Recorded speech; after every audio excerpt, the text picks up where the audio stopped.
City of mine, how I love the city of mine. It never gets me down. City of mine, how I love the city of mine. It never gets me down, yeah.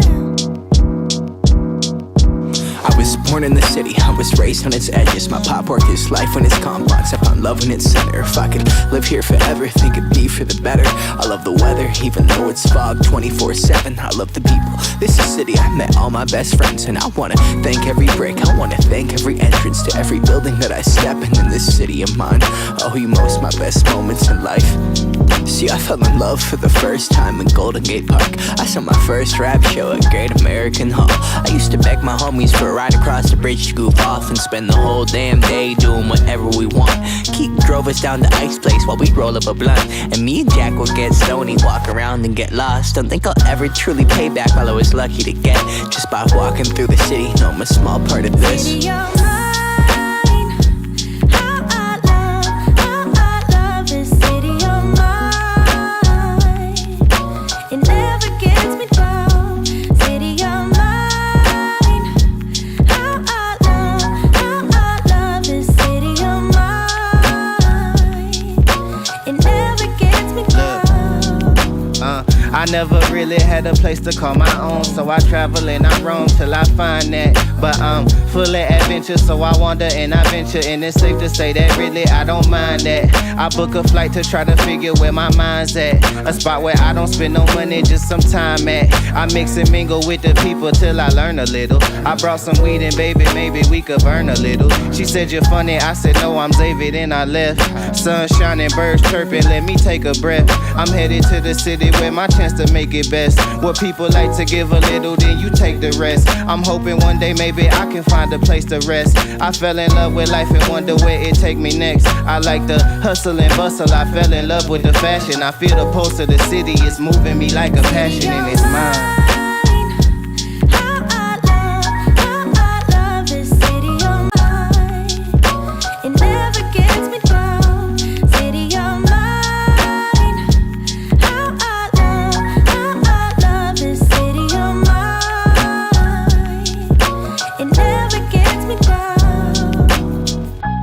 Me and my hometown, baby, we go way back. All the situations, circumstances, still we don't mind. Steady going on, I dance around the street lights.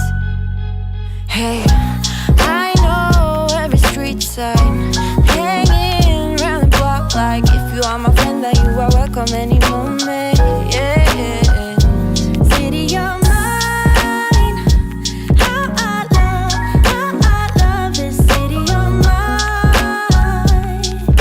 It never gets me down. City of mine, how I love this city of mine. It never gets me down. Yerk. 60 seconds. What's it? No, 60 seconds is over now, Paul. You guys was cracking lacking. Paul and RB are chilling in the lounge. Discord, Drop Squad people, if you want, you can jump in the lounge and do the damn thing. Today, is our Q&A Saturday type maneuver here, but we'll start out by running down some of the stuff that we learned at Leap in Podcasting, which was pretty incredible. I'd like to say congrats to everybody that came through and did what you had to do and learned what you needed to learn. And I'm going to tell you now, today is October 1. We got just around about littleish, some around 92 days until this whole thing is over.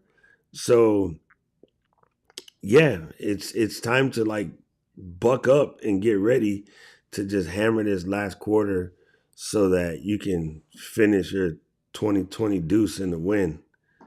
Because, like, yeah, if you let it all get to you, it will slap the crap out you. So now it's the time to dive in and make sure you're getting everything done. So I'm just anxious to hear what was the key takeaway for you guys from Leap yesterday. And while we wait for the chat to catch up, what about you, Paul? Paul's hanging in the Discord. What was your big takeaway yesterday, Paul? It's hard to pick one. There was so much stuff. I felt like I was at the brunt of about 6 fire hoses just spraying at me. Well, especially if you went to paying attention to Espree's talk, she was on fire. And Yes, that was crazy. that was really good. And what I like about her talk is I like the pace that she fed it to you, because in a way, a lot of people are complaining, oh, it's too fast, too fast, too fast. And it's like, no, she's not talking too fast. You're thinking too slow. So in a way, what she required you to do is listen to her intently, right? She didn't give you time to like start thinking sideways or going some other place. Like when it's hammering at you that quick, you have no choice but to just sit there and take it to the face. So I thought that was pretty incredible. You could always, I honestly think most people have the ability to learn faster than they give themselves credit for. And so when they start telling themselves that I can't take it all in, you're right.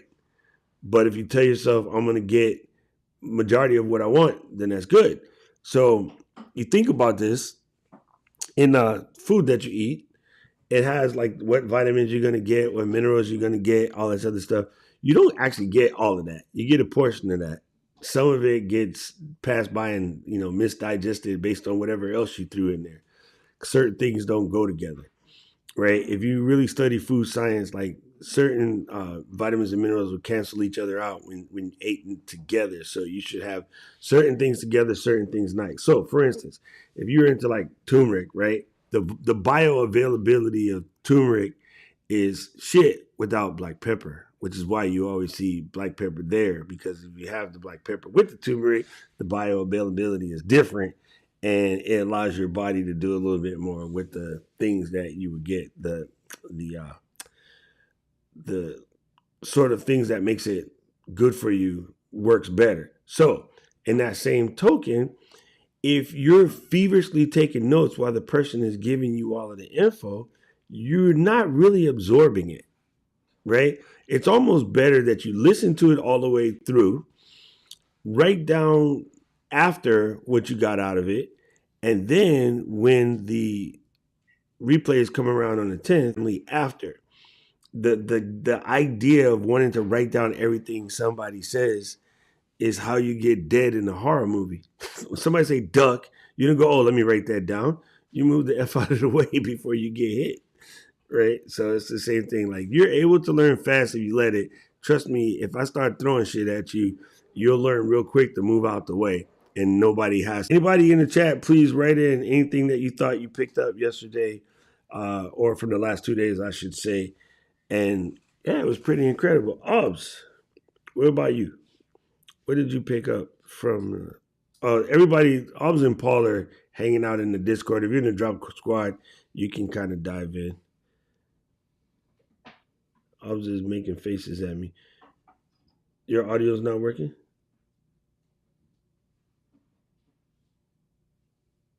Oh, it was. Let me check the chat.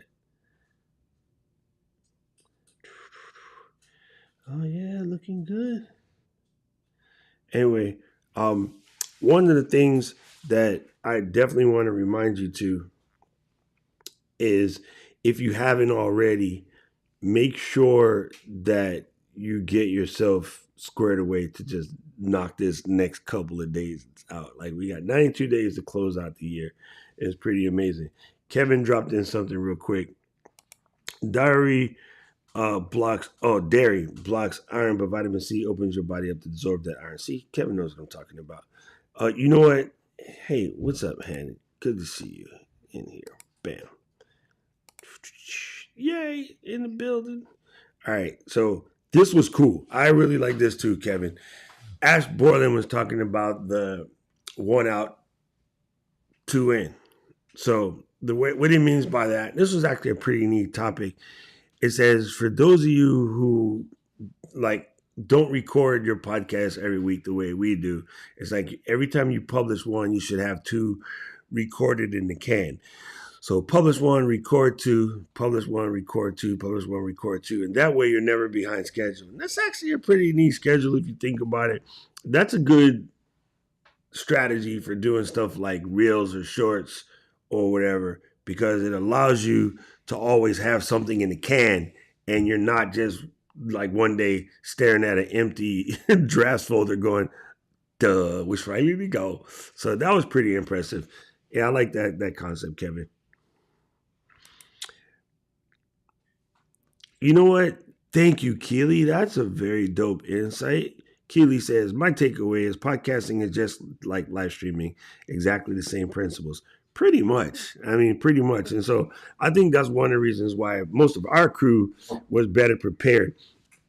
Here's one thing I thought was dope too, is as I'm listening to the people that are like saying stuff and struggling or whatever, I'm looking at our crew because you guys were providing the most like positive feedback and, you know, sharing some of the stuff that we've, you know, hammered out together over the last couple of years. And I think it's good because it gives you an idea to see a position that you're no longer at the bottom anymore. Most of y'all are already, you know, like at a different level in your journey than you were a year ago. So you can look at the people who are panicking and freaking out and trying to figure out where to start and speak from a level of experience because you've already been there. So I thought that was kind of cool to see. It says you're already creating content. You're doing all the work it takes to prepare. And then you can repurpose it on social and get people to find and follow you. Moose, there you go. That's a cool one, Paul. Yeah, Moose and Nikki's talk was amazing. It's technically Nikki and Moose, but my brain just switched it. Yeah, that was very good. That was very good. I shared this last night, but it stuck with me. Okay, let's see what you got, Mike. That risk that you're afraid of to take might change your life. 100%, MJ. 100%.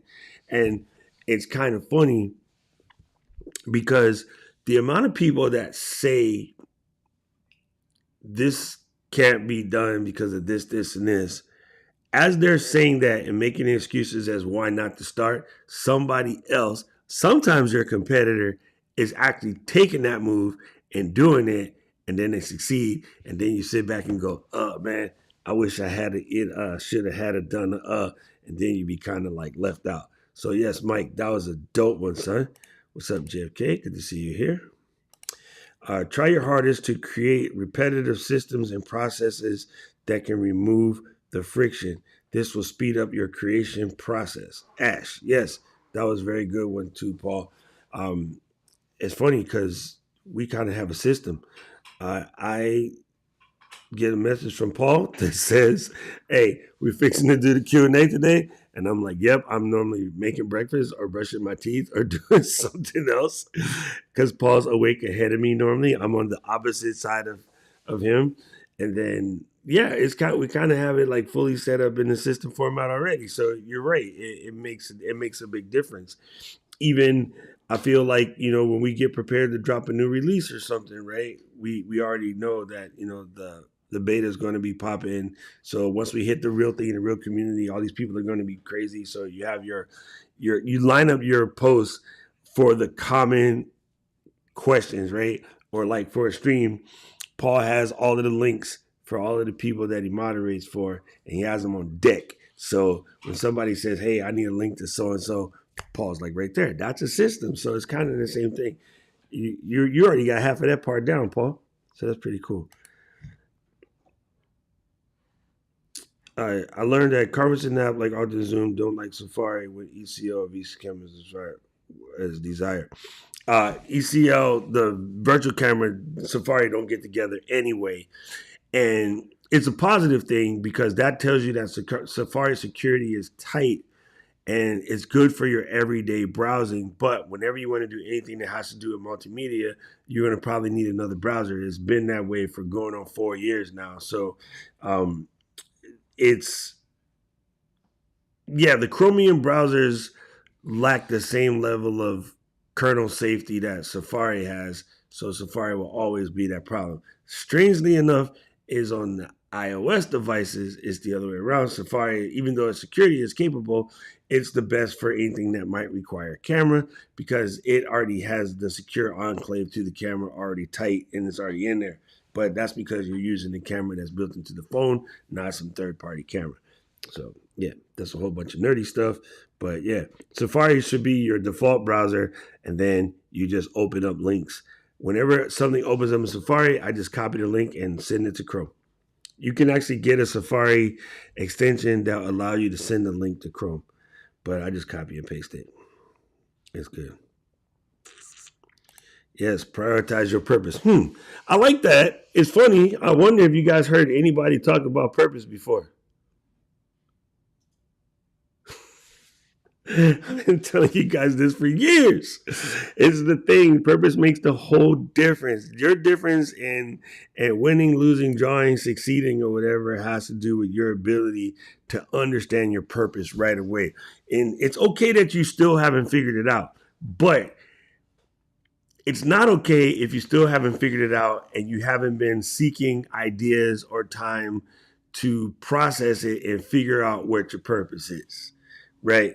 The minute you get a full understanding of what your purpose is, I swear to you, it's like a baseball bat to the head.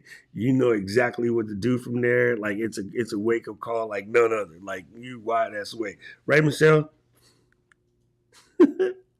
Michelle's in the Discord over here looking at me like I'm crazy, but it's a thing, man. It's as soon as you figure it out, bro, it's like, dang, it just comes to you. So that's a big difference. And like the examples I said yesterday, it's funny. People are like, oh, I don't have time for this. I don't have time for that. That's because you're not on purpose. Because when you're on purpose, you have a one-track mind. When you was 13 or 14 years old, at least for the boys in here, you had one-track mind.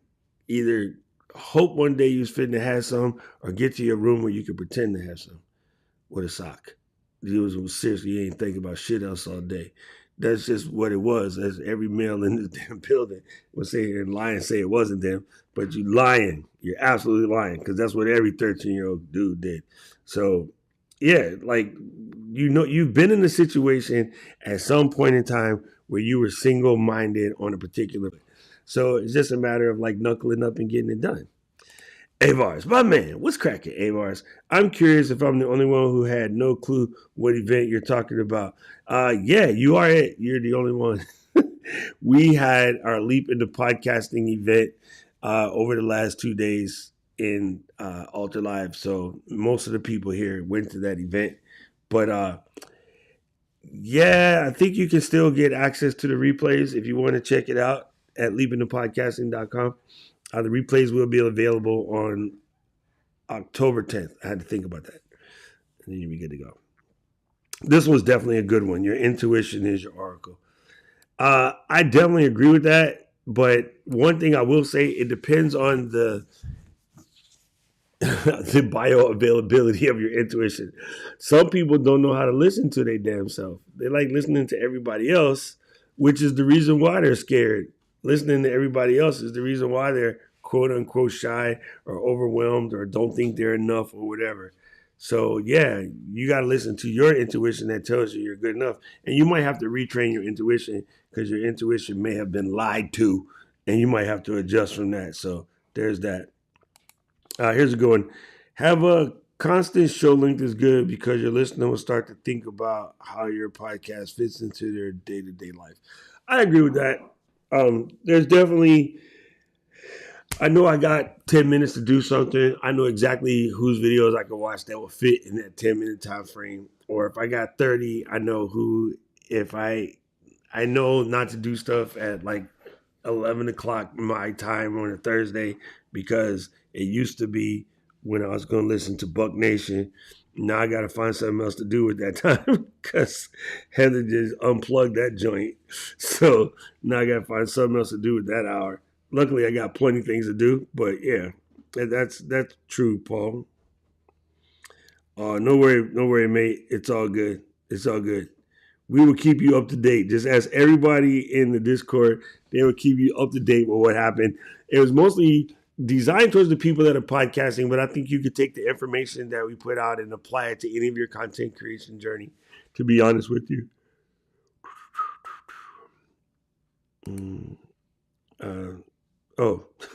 I was like, Why you say that if you didn't just say that? But he didn't say it because he was talking to Hannity, but it's right there.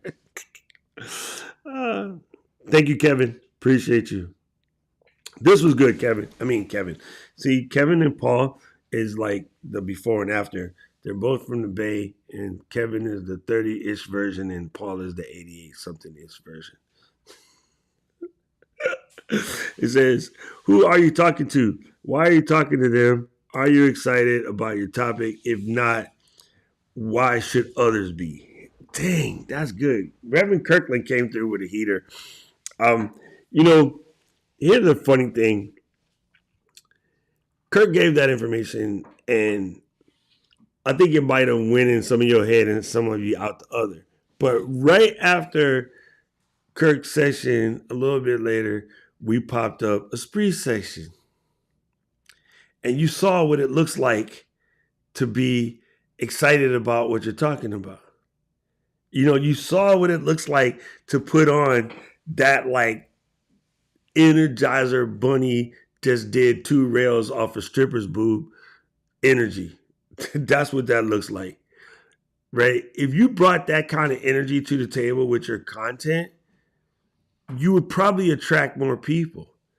And it's funny because every once in a while you get some troll that'll be like, oh, why are you so hyper? This, and this. But the majority of the people would like that, right?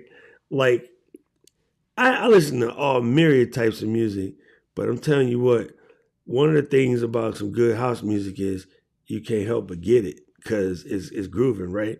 Some good Miami bass back in like 96, 140 beats a minute, you couldn't stop.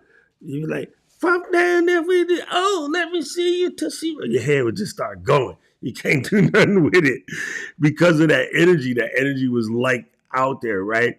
That same exact time up in New York, we was trying to backpack it with, Mos Def and Talib Kweli and, Slum Village and getting slow with it. But Miami was like, she got that bass, right? Look, Luis is catching feels from his Miami bass days, right? You couldn't help it, bro. You couldn't help it. You could go to anywhere and play that music, and like little kids be bouncing, everybody be bouncing. It was a thing. So imagine being able to bring that type of energy to your content structure when you're putting out your stuff. People will vibe with it. You'll have 1 or 2 trolls, but F them. It's none of their damn business. So that was really cool. I like that. So yeah, take some time to figure out who are you talking to, why you're talking to him, are you excited about your topic? If not, why should others be? Like if you're not feeling the bass, then why should anybody else be feeling that bass too? We're all clicking at the same time.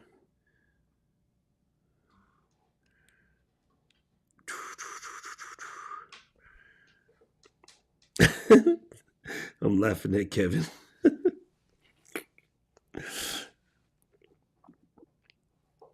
That's funny, Rich. That's funny. Oh, Johnny is coming into the Discord. Grant says was great. Lots of ideas. Thank goodness for being there, tape away. Screenshot many times. Interesting variety of presenters. Very helpful. Thank you. Hey, here's where the trip. I internally laughed every time somebody said, oh, are the slides going to be available for download? And here's why. Because I hear this at every show, at every conference. On a lot of those conferences, those slides are available. And just like Grant said, oftentimes take a lot of screenshots. Because like, oh, this dope, make a screenshot. Oh, this dope, make a screenshot. You know what like rarely happens? You go back and look at them slides. Michelle is shaking her head. No, I mean, she's shaking her head that I'm correct. Because I think people like to feel in that moment in time like they're doing something with all these slides taken and these screenshots taken and whatever. But truth be told, you don't really go back and study it. Because if you did, you would see that instant change in your game. And it rarely happens. Right? I'm not saying it never happens. I'm saying it rarely happens. So most of the people asking for slides and like notes and whatever, they ain't finna do a damn thing with it. That's like the self-help books behind you in your studio right now. Why are you laughing at me, Johnny? Because you know it's true, right? It's like them self-help books that's behind most of y'all head half the time. You ain't open not name one of them. So if you ask that question, be real. Like, are you going to fit in to do something with it? Are you just collecting because you're like hoarding shit? Like, it doesn't do you any good if you don't put it into action, right? So rather than taking that entire fire hose of information, just take one or two pieces that you remember and do something about it today and tomorrow. That would be more effective than me giving you every speaker's like personal phone number and all of their slides and a couple of their kids or whatever. You still don't do nothing. Like, having all of those resources ain't nothing if you ain't about it. You know what I'm saying? So, like, what is your plan of action to do something about the information you receive when you go to a training or a course or a conference or something of that nature? I think that was something that Keely and Jim and I talked about the last night we was in Albany. It was like, all right, this is dope. What we finna do about it? You know, so I think that's an important thing to bring to the table. Michael said, this one stuck with me from POV. When your passion runs out, your discipline kicks in. Say it again for the people in the back. Say it again for the people in the back. That is correct. But you know what? If you know your purpose all the way, passion ain't going to run out. So that's the difference. Yes, Grant, I agree. Your intuition can be delusional, so that you got to make sure that you're on point with your true self. I believe with that. All right. Paul says, don't underestimate the power of your story. I can guarantee you someone is going to listen and say, yeah, me too. That's why, that's what's going to help you differentiate and grow. No one can mimic your story. Facts. Super, super facts. Super, super facts. Thank you. I forgot. Thank you, Rich. I meant to say this, and this was part of the conversation I had with Katie and Caleb yesterday. Them same slides that you keep out of context don't make not damn bit of sense because you're missing what the speaker said, especially if your speaker does slides the right way, which is the doc way, ain't got no damn words on it. I just give you imagery and I talk around the imagery because you need to be paying attention to what I'm saying and not sitting up there going and be reading the slides. Anytime you put this small ass 18-point crap on the slide, people is not listening to you. They're reading the slide. And then if you from the Evelyn Speedwood reading course, they reading that slide forever. And that's why you hear people say, wait, can you put it back? I didn't finish. You always got to back up and screw up your presentation. So if you see my slides, they got 3 to 5 words on it, tops.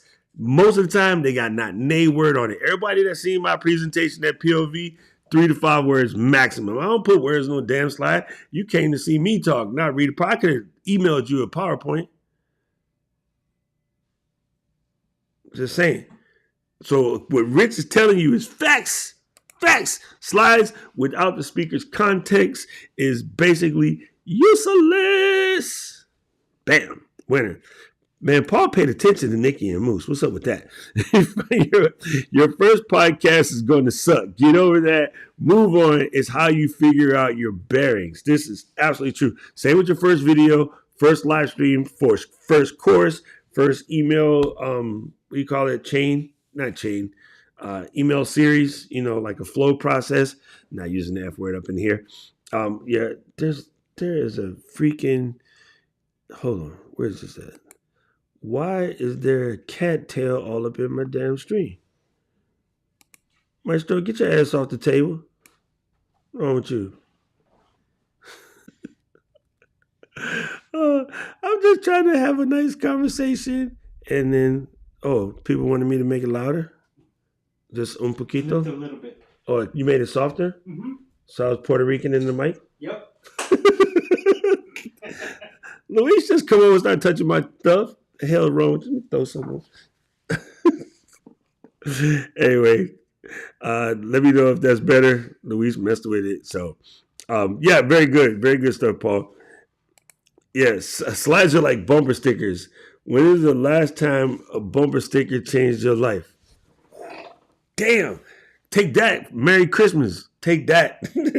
Todd is putting game on you, right? They're funny.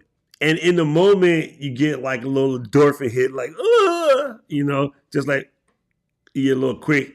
All right, I'm good for a second. It's only a second. And so you got to do something about it. You know what I mean? You can't just like take that info, don't put it into practice, don't do something with it. You really have to put it into action or it goes away real quick. That was good, Todd. I don't know why Todd be like that. Learn to podcast by being a podcast guest who take notes. There you go. That's good too. Honestly, I said something stupid yesterday in passing, but it's truly real. No one ever learned how to walk without taking a step. You probably don't even remember how much times you fell or how much times you cracked your head in the coffee table when you was trying to lift up on the coffee table.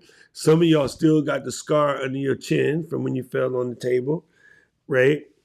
But, I mean, pretty much 1 in 10 people has a scar on their chin from busting their chin on the table between the ages of 1 and 3 because they ran into something without that good balance. But now, except for after you had, a couple of cans of your favorite, you can walk straight with no problems, right? But if you go back and think of it, you went a long way without knowing how to do that. And yet, because you had the motivation to figure out what all the rest of the people was doing, Aubrey, are you playing with your cat? Pay attention. What the hell are you doing? You guys should see the people in the Discord are just acting up over here. Johnny's at work. Aubrey's messing with the damn cat. Yes. So you again, you had a purpose. Like you knew you wanted to get up and walk around like the rest of the folks was doing around you. So you started to copy that. You started to do the things that they did. And next thing you know, you can walk. Same thing with talking and myriad other things you've done in your life. It's funny how we get to this level and we start like panicking about having to learn something new. And it's just funny. It's not that hard. You gotta like, put it on, right? Don't forget that software is your teammate to produce amazing content. We should be delegating more to software. Esprit. Yes, that's also a dope one. That was a really good one, Paul. Oh, it's funny. That was one thing that came up, right? Like it came up like, well, what about all of these tools? Like, how am I going to get all these tools that I want? How are you going to pay for it? Guess what? It's not just us content creators. In the wood shop, we would get these magazines or we would go to these shows and somebody comes up and they show us this Bailey table saw. On this saw, I could put a 4x8 sheet on it and then type in the parameters of what I want, right? Let's say on that 4x8 sheet, I needed 6 12x12s cut out. I could literally just type it in and all you do is move the sled. The saw would automatically make all the adjustments for you and the sled will stop where it needs to stop and things like that. Super automatic table saw, right? That bad boy runs about, I think, 40 grand. And it was easy to sit there and look at that and it's like, man, I need one of those, but where am I going to get 40 grand from? Well, you had options. Either make do with what you had, which we had like an $8,000 saw, or you start using the $8,000 saw to make the stuff that you need in order to buy the $40,000 saw. In the process of doing that, later on, they come out with this CNC machine, which can do a lot of what the saw can do, plus more. And it was 61 grand. But because we had already started doing the work on earning the money to get the bigger saw, we ended up scratching that project and buying the CNC. And those of y'all who remember when I first got into this full time used to see me in the wood shop just cutting stuff on the CNC. We paid for that CNC probably like 3-4 months after we got it because it cranked up the work, right? So what happens is you can bitch about not having it right now, or you could do something absolutely today to get you there. Right? Luis and I just had this conversation before we started because the new Sony camera came out. It's like $1,800. And Luis was like, I kind of think I want one. That's exactly what I want to do. And I'm like, all right, bet. So now you know what's up. Now you go ahead and make yourself a game plan on between now and the middle of November where you can get one and figure out where you're going to scoop 1,800 bones from. It's not that hard. But a whole bunch of people just look at it, talking about what they can't do. And you should be trying to ask yourself, well, how can I? That's a whole better conversation. Are you in Albany, Georgia, or a different Albany? I was Albany, New York. I was in Albany, New York. I forgot that they had an Albany, Georgia, but I did know that. Now I'm in Massachusetts. Yes, I was in Newburyport, Massachusetts, right across the street from the beach and a bunch of scary-looking houses. Have you guys seen Amityville Horror? That joint was filmed around here somewhere. This was really good. If you don't record anything, there's nothing to edit. That one is real good. That is also super, super true. So kind of incredible about that. Hershey said, that's funny. I actually live in Albany, Georgia. What's going on, brother? Good to see you here. Love it. Long time. Yeah, man, this has been, the road trip is almost done. We got one more week of work to do up here. And then I get to matriculate my face back to the land of sun because it's freaking freezing over here. Caleb just said it's so cold. It is straight freezing. Johnny, how you doing? You're in Florida, man. Like, y'all good down there?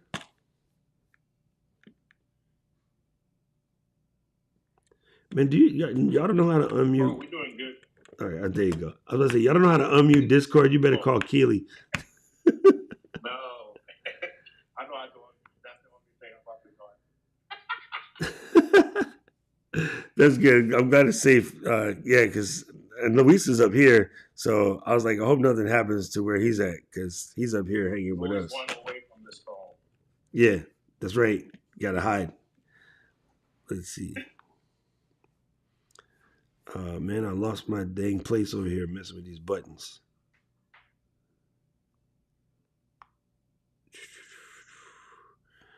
No, I have not tested out SSL yet, but pretty cool.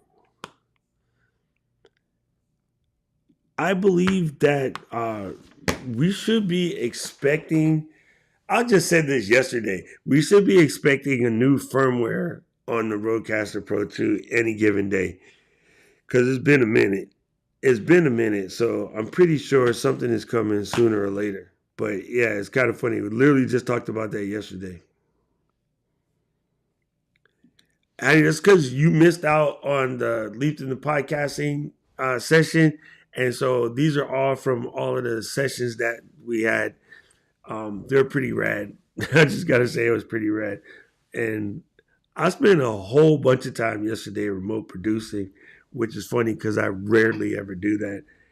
And it's pretty good. Sorry. As you could tell, it's hard as heck to sleep when you're not in your own bed. Right, Obs?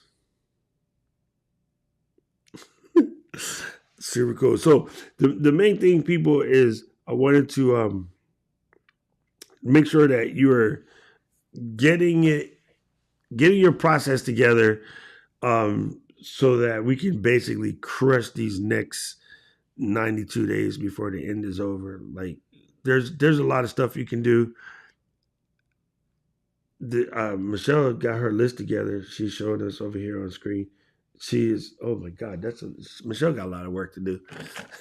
But it's good to get your game plan together over the next 2 days, because once October ends, and as soon as you go to your little Halloween party and do your thing, the rest of it, you start getting pulled 8-9 different directions, from work trying to get you to get a bunch of stuff done before the end of the year, from family, get-togethers and work parties, and Thanksgiving holiday parties, Christmas holiday parties, Kwanzaa, Festivus, whatever. You're going to start getting pulled all type of directions, and then you're going to start complaining about you don't have no time. So seriously, before the weekend ends, have a solid plan in effect and start hammering away. For the live stream studio-based creator, what does the new Sony Cam? Nothing. Don't buy. Nobody in this room buy a Cine camera, because I'm not going to support you at all. If you are a filmmaker and you know what Cine cameras do, knock yourself out. If your name is Doc or Diana or Marshall, you can buy one. Everybody else in this group, I know what you guys do. Okay, Tom and Jared count. The rest of y'all do not fucking touch that camera. Stay away. Because if anybody call me and say, I bought a Sony FX30 and I want to know, I'm going to tell you to kiss my black ass. Do not touch it. It got nothing to do with y'all. This is for professionals, not where you at. So don't nobody buy it. I just saved you $1,800. Luis, your name is Mr. Camera Junkie. You can freaking buy one, you dork. I forgot Luis. He gets all pissed off. I'm smiling for you. Get away from me. Chris Aiden is laughing at you upstairs. Yes, that's a good question, Tommy, though. Yeah, for what you studio-based people do, not a damn thing. Here's a funny thing. Every one of you guys already owns a camera right now that can do cinematic video if you learn how to use it. But most of y'all don't want to crack the manual. So that's the problem. Like, I can take this video right now. Look, I'm sitting here with the same Sony cameras all the rest of y'all, but my video looks cinematic, right? Like, look over here. Look at these dorks. Not one of them looks cinematic. Okay, RB does. Johnny looks Haitian. Michelle looks Trini, and Paul looks old.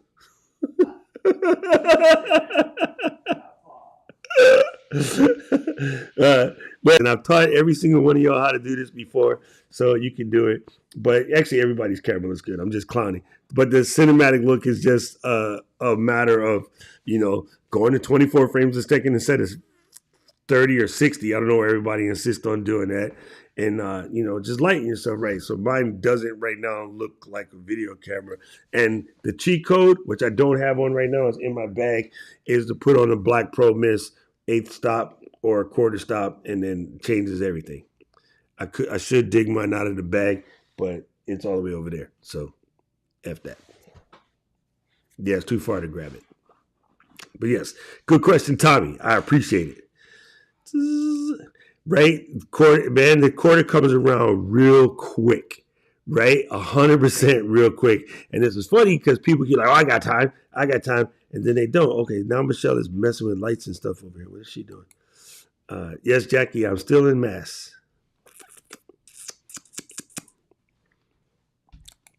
Thank you, Paul, for the linky link. For everybody who's wondering, it's pretty good stuff.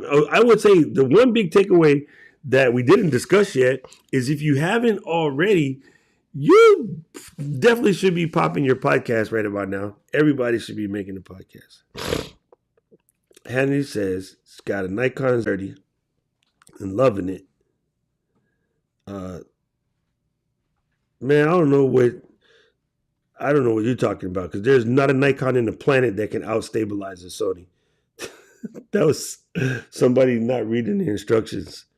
Even Nikon would tell you they can't out-stabilize a Sony. But, fun fact, your Nikon Z30 has what kind of sensor, Mr. Camera Junkie? Sony. Exactly. Your Nikon Z30 is a Sony sensor. So that's why that what you said is funny. That was somebody not reading the manual the first time and reading it the second time. I have been working on the theory that choosing a monthly fee or an annual fee for a subscription software really hinders the finances more than people think.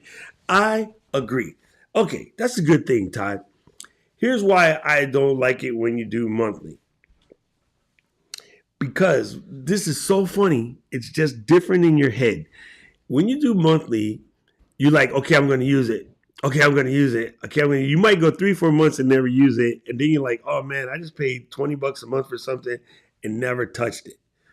But when you go yearly, it comes out $240 on the one time. The minute you spend $240 on anything, you start going, oh snap, I better use it. I better get my money's worth. And so you start using it right away.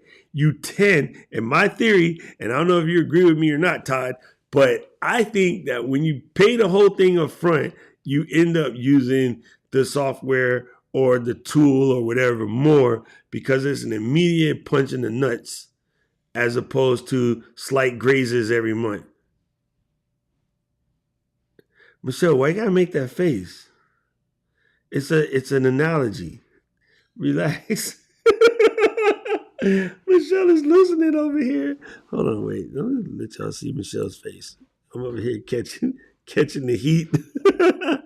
It's I don't know what it is. Maybe it's just me, but I really do think that when you do it all at once, it's a bigger hit.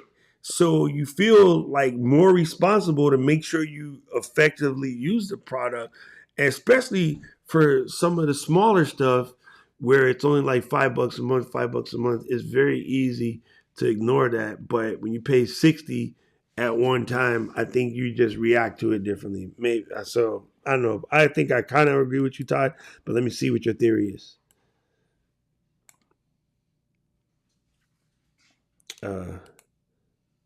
Freaking Rich. I'm not paying attention to you. Yeah, it's kind of a fault. Kind of true. Plan on having the course launched by November. There you go. There you go. That's how. Don't back up to a dang window. You know what? This is the only space I had. I'm not at home. So what can we do? The word manual means the process of learning is manual. There you go. Thank you, Paul. That's why you rock. See? It's a thing. I think that's I think Todd is right, man. I think people just it's really easy to get caught up in. You know what it was? I think after AOL got me, so when we first switched to cable, right? It was called Roadrunner or whatever Spectrum wasn't Spectrum back then. It was Time Warner, whatever Time Warner called it. It was like Roadrunner, and it was good, but it would crash a lot. So I remember going to the store and getting some random magazine that had the AOL floppy on the front and like turning on the AOL for $14.95 just for those times when the cable would go out. And in that first year, I probably used it like 3 or 4 times that the cable modem didn't work. But cable modems got better quickly as more people got them because, well, it kind of works by being a network. And then by the time like a year or two later, cable modems were damn near flawless, but I had not turned off the AOL dial-up. Oh, because in case you get to a hotel and the hotel internet don't work. Back before wireless, hotel internet, you always had somebody broke the plug or, pulled the cord out or it just never worked, right? Anybody who road dogged it back then. Hotel wireless is bad now. Hotel plugging it into that shit on the side of the phone was worse. Like you were always fighting. Paul's shaking his head because Paul knows, right?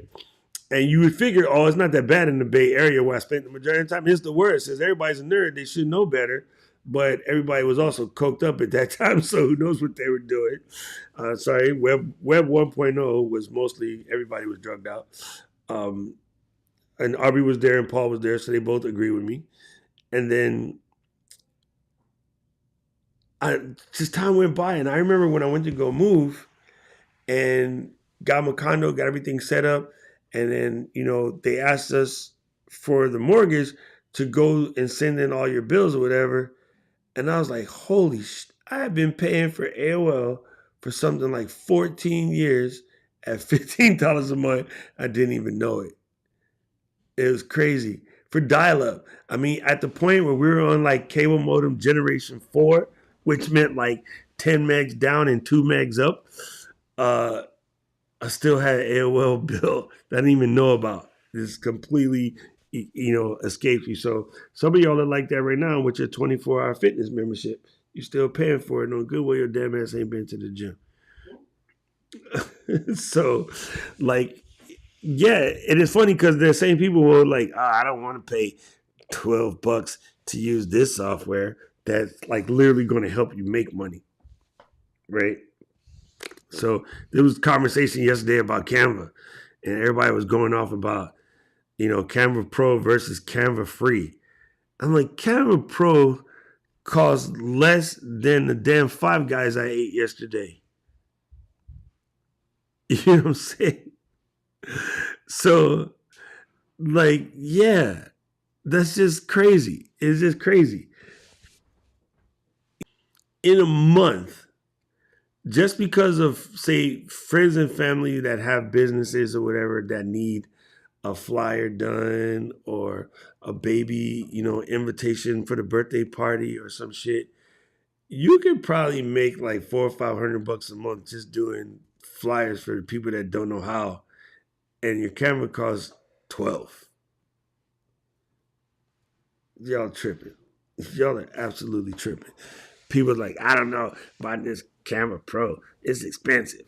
I was like, man, I just kind of wanted to just lean over and cry. You're talking grown folks talking about $12, $15 a month's expensive. I don't understand. Even people in the hood smoke more than that and pack of Cools in a week when it was only like $2 a pack. Cigarettes are like $8 a pack now. Back in the day, cigarettes was like $2 a pack, and pretty much everybody in my family was 2-pack a day smokers. So, I mean, that was $60 a month while they swore up and down we was broke. Just think about it, right? Every single person in here, I don't care where you're at, you can squeeze $15 a month. I'm sorry. And you can use that 15 to make you 300, then you tripping. Sup, Eileen? In the building. Yes. Yes, Caleb. Caleb's talking in his sleep.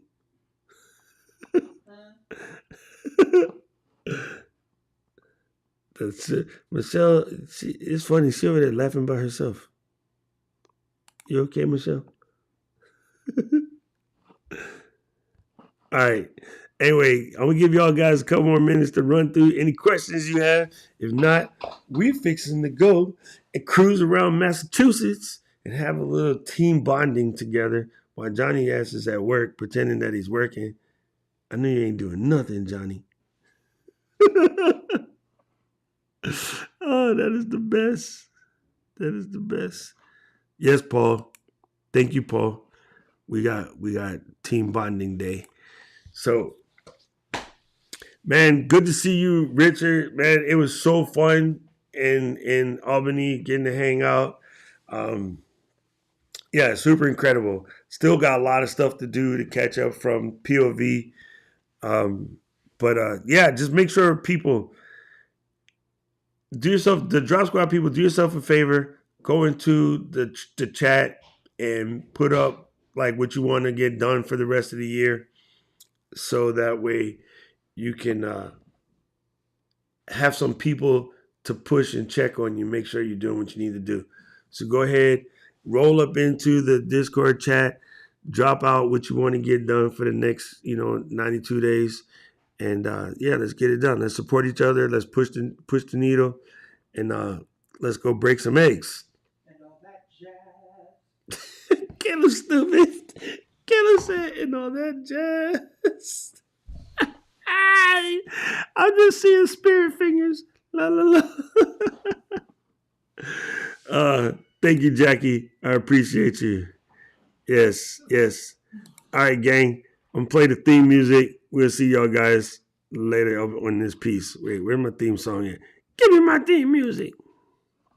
Oh, man. Now you want to be like that. You can't be like Day Trip took it to 10. City of mine. How I love the city of mine. Thank you, Discord people, for It hanging out. never gets me down. City of mine. How I love the city of mine. It never gets me down. Yeah. I was born in the city, I was raised on its edges. My